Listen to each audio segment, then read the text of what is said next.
Assalamualaikum warahmatullahi wabarakatuh. Selamat siang, salam sejahtera untuk kita semua. Salam merayu, salam untuk saudaraku yang ada di Indonesia maupun yang di luar Indonesia. Semoga berbahagia. Yang baru sakit mudah-mudahan cepat sembuh. Yang beraktivitas mendapat apa yang diharapkan. Amin. Terima kasih. Ya. Pasca debat perdana calon presiden 2024, pasangan Ganjar Mahfud mendapat suara terbanyak dalam polling, yaitu yang dilakukan oleh polling independen ya, terkait siapa pasangan yang cocok untuk memimpin Indonesia tahun 2024 ke depan. Ganjar Mahfud terlihat mendominasi ya, dengan 71,7%. Jejak pendapat yang dilakukan dunia polling yang telah dimulai tanggal 12 Desember tahun 2023 setelah debat ya kemarin, dan hingga saat ini jejak pendapat itu sudah menerima 23.212 suara, yaitu sejak video ini dibuat. Sementara itu pasangan Anies Mohaimin mendapat 15,8% dan pasangan Prabowo Gibran dapat 14,7%. Jadi di sini artinya pasca debat kemarin banyak masyarakat mulai terbuka pikirannya bahwa yang layak menjadi presiden tahun 2024 ke depan adalah pasangan Ganjar Mahfud.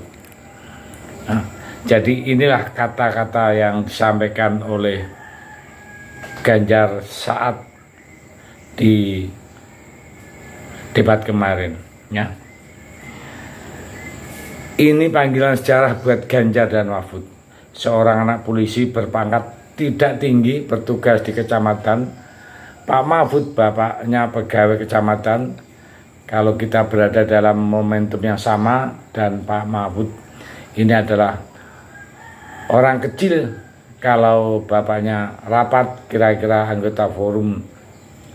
Jadi kami hanya di level kecamatan. Kami telah terbiasa mencoba mendengarkan keluh kesah rakyat.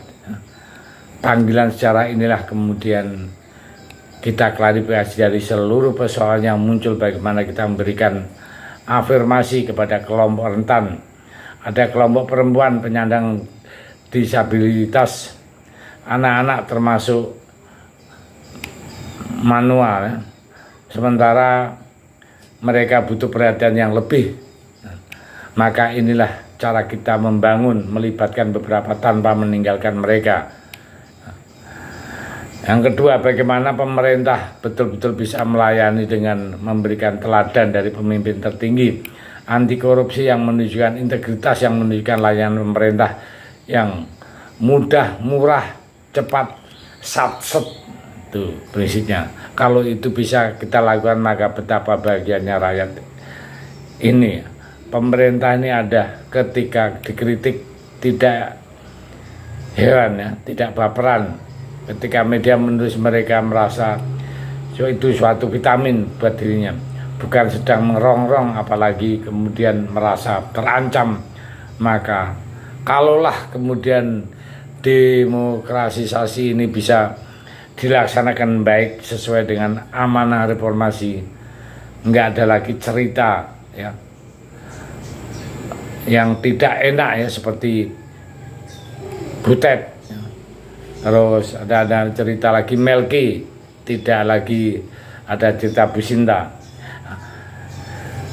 Kita dalam demokrasi maka ada penghormatan terhadap HAM. Mari kita konsisten antara pikiran, perkataan, dan perbuatan. Saya berdiri bersama korban untuk keadilan ya. Terima kasih Pak Ganjar Mahfud. Memang adalah pasangan yang paling bersih, pasangan yang paling tegas, paling merakyat, yang sangat begitu ditunggu oleh masyarakat sebagai pengganti Presiden Jokowi. Dalam debat pertama ini,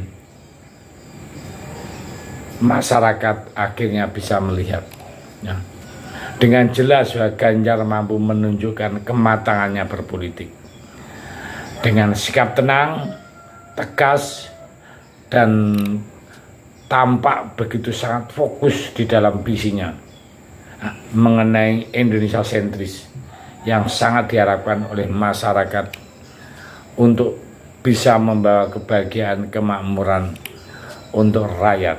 Selain itu, Ganjar juga menghadirkan komitmen yang tegas terkait penegakan hukum, pelanggaran HAM masa lalu, rekam jejak keduanya baik Ganjar maupun Pak Mahfud sangat begitu jelas, dan di sini sangat tidak diragukan lagi baik secara kapasitas serta kapabilitasnya.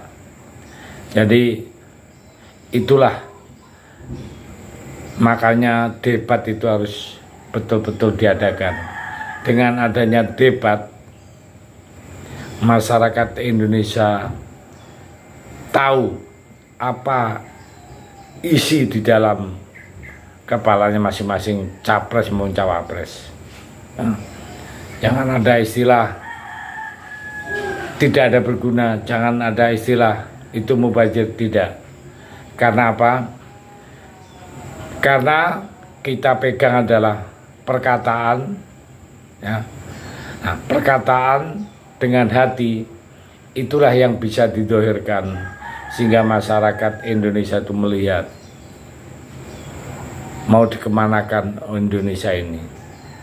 Nah, kalau kita tidak pernah berdebat, tidak pernah dia mengutarakan ke masyarakat, mirip kita beli kucing dalam karung, ya.